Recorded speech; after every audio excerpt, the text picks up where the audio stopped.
moment où s'ouvre à Libreville la phase politique du dialogue national initié par le chef de l'État Ali Bongo Ondimba, 633 structures associatives ayant pris part au dialogue citoyen appellent au président de la République à leur ouvrir les portes de cette seconde phase. Une phase qui va s'achever le 10 mai 2017 à Libreville et à laquelle prennent part 54 partis politiques de l'opposition et de la majorité.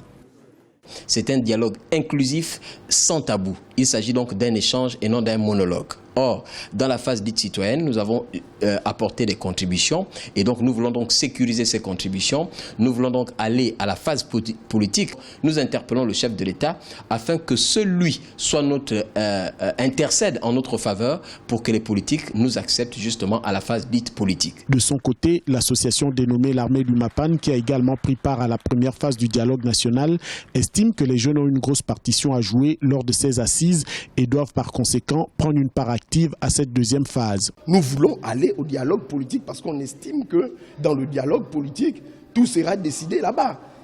Quelles sont les personnes qui meurent? C'est bien les enfants du Mapan. Quels sont les enfants qui assistent au meeting? C'est les enfants du Mapan. Pourquoi des gens qui ont eu 0,17% vont aller décider de l'avenir du pays?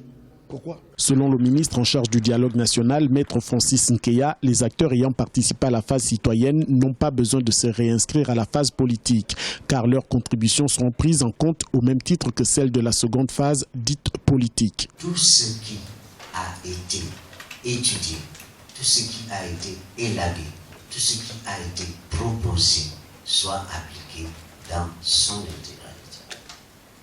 Mais il se trouve que le pays a des institutions en place. Ce sont ces institutions qui vont procéder au filtre. Les contributions des acteurs des deux phases du dialogue national seront applicables et obligatoires. Elles seront introduites dans l'ordonnancement juridique du pays pour qu'elles soient converties en texte de loi. Précisons que l'ensemble des décisions revêtiront un caractère consensuel.